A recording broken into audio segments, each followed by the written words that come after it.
Begin with my asking you, first of all, Avi, it's wonderful to see you. And before CPE, how did you approach visiting someone in the hospital, which I know you did, and what do you do differently now? A great question, Rabbi. Before CPE, first and foremost, I could only visit people really who I knew or who invited me or who reached out to me because at least, 22 years ago when I moved here to Chesterfield, um, people, I wasn't used to that elsewhere. I'd been in Florida, for example.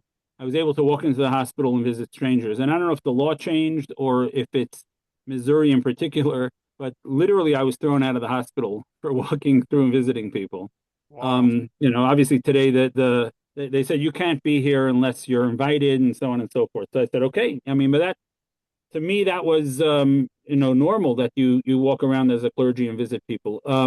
So really, after CPE, I'm now the official chaplain, thanks to you, at one of the local hospitals, and that Baruch certainly Hashem. allows me. Yeah, I could go in any time and print out a list of all the Yidden. Obviously, there's a lot more Yidden than get put onto the list as Yidden, but it gives me the ability and the excuse to walk through, and I don't need to be invited, and I'm not going to be thrown out. So that's a huge change. But I think really what you're asking is much more about the difference in me, I believe, in the visiting. And I think before CPE, before you trained me in how to do this properly, I thought I was visiting people to uplift them or to comfort them or I thought I had an agenda when I walked in.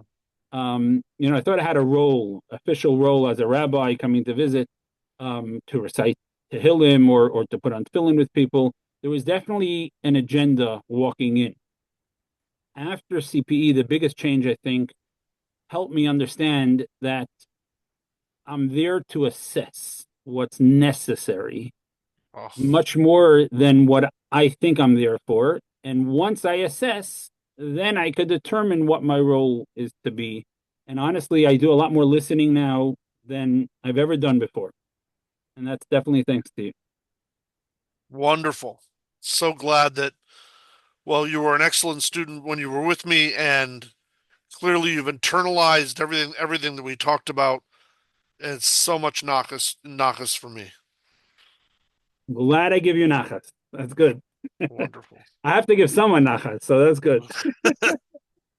What does CPE develop that experience alone wouldn't develop?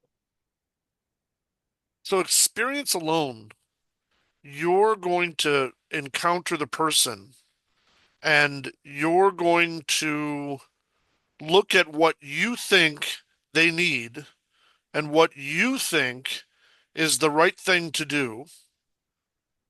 And that's what you're going to then follow up then to do with these people. Right. The training that CPE provides helps the student to become trained in and experienced in really entering into the world of the other person, to understand their needs from their perspective and to give them better tools to address those needs from their perspective. Excellent. I certainly I I can testify to that without a question. Absolutely. So, Avi, how has CPE changed how you enter that room? Very, very good question. So CPA has helped me in particular to before I enter, even before I enter, and by the way, this is not only true for CPE for patients in a hospital. I want to say that Mm, CPE, I think, has made me a much better, not just a better listener, but somebody who's able to be much more empathetic and to lean into the uncomfortable in all areas of meshlichus. It's not just in a patient room in a hospital, but it's certainly, without a question, has been instrumental in the hospital. And it helped me be fully present. One of the things that you taught me that really struck me was prior to walking into the room. to center myself, to breathe, to prepare myself to be a vessel for what's needed, by literally opening myself up to whatever I'm going to encounter, um, and to find out what they need from me. I stopped rushing to answer. One of the things that I know that I shared in the class as well was it was my nature, if someone was crying, to rush to get them tissues. You've taught me in a very real, tangible way. I don't bring people tissues anymore because I've learned to not rush them through their process, and that it's okay to breathe through the uncomfortable and to recognize that emotions are the body sending you a message. That whole world, I think, is something that we learn in Hasidus in a very real way, but it became much more tangible through this. And I'm able to benefit so many people by visiting them and allowing them that space. As a matter of fact, my first call as an official chaplain was to, unfortunately, a young lady in her, I think, mid 60s who went into sepsis. And the father was in, he went through every emotion, literally every stage of mourning, of loss, denial, anger, right in front of me several times. At the same time, his son did entirely was in denial. Like he didn't want to have anything to do with what was going on. And to be able to handle both of them at the same time without a Wow. question was something that the Wow. training helped me with, because it was I never would have been. As a matter of fact, one of the hospital staff walked in, and she was still alive, this woman, and the woman said to them, "I'm so sorry for your loss." And it was the wrong thing to say. It just started the whole cycle over again. And actually, I was able to help get that woman help with the other chaplain. I told her to go visit the staff member because I could tell she needed someone to visit her afterwards. So the CPE has definitely changed the way I visit people in the hospital. My wife is very happy I took this course. No, there's no question about it. You become a better listener. What does someone who actually do during CPE? Something I fervently believe.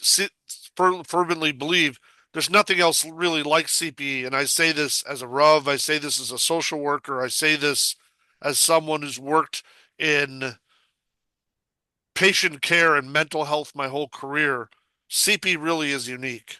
And the reason why it's unique is because you have this dual structure of group time where CP students are together with their educator and the group learns together from each other's experiences visiting patients and discussing what happens in those visits. Why did you choose to do one thing with a patient and not choose to do something else with a patient? Um, did you notice that when you tried this, that this happened? And through coming together as a group to learn from each other, we learn so much more than if you and I had just sat by ourselves. We learned so much more from getting a bunch of shluchim, Baruch Hashem, a bunch of Tyra Yidden together to learn in a structured Farbrengen. I love that term. In a structured Farbrengen, to learn how to do the avoda of the Eibishter to provide professional, Hamish, varm care for others. In addition to the group time, what's even at least as important or even more important is the clinical time. So, in a variety of settings, it could be in a hospital, it could be in a nursing home, it could be in your own Chabad house, it could be in a school, it could be any one of a number of places. You go out there, you encounter someone in who is seeking care, you provide that care the best you can, and then you bring back the experience to your educator, to the group, and you learn from the experience. And then you take the lessons from that experience and you put it back into the next visit. So it's essentially 3/4 of the time is spent visiting patients in whatever setting that is. A quarter of the time is spent in group, and most of the time spent in group is presenting various assignments that are geared towards helping the student learn how to provide care for anybody. Beautiful. And it's real life encounters to give you real life lessons. But I definitely think one other advantage, which you it forms a very close knit group of fellow shluchim Yes, that are become a resource. In addition to you, Yoni, they've also become a tremendous resource and a absolutely. friendship for each Absolutely. other in that. And I think that's invaluable. Whereas doing it with a bunch of priests, you also might develop friendships, but I don't think it's the same resource. And Um, part of what's really exciting about that is that Chabad on Call now is really hitting its stride in terms of students who now have gained a very high level of training, a high level of experience, and are becoming eligible to become board certified, the gold standard for professional chaplains. And many of them might go on to become CPE educators themselves.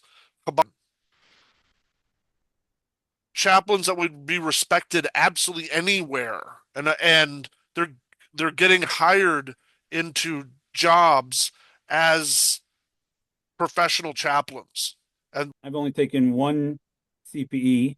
Um, I think several in the class were already becoming board certified, even.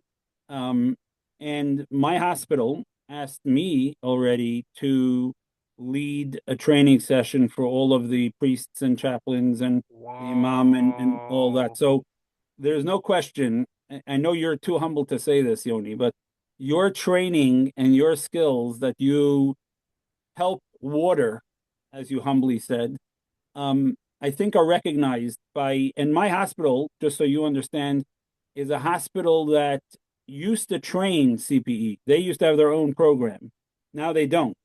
But a lot of them went through that program and they asked me to come teach them. One of them was trying to become board certified through a different program and failed. And so the head chaplain asked me to give a talk to him in particular without telling me which one it was, obviously, but to really all of them. And I literally used what you taught us, and I modeled your great teaching, and she was very grateful. I mean, they were all of them were very very impressed by. And I only did one CPE unit. They were becoming board certified. So one of your lessons alone is better than all of the other hospitals combined, in my Wow, opinion. wow, So wow. don't be so humble. And I think anybody who's considering it, because I know that question comes up, why don't I do it here or there? And it's a big commitment in time, but I think skills are probably the most valuable thing that you could invest in.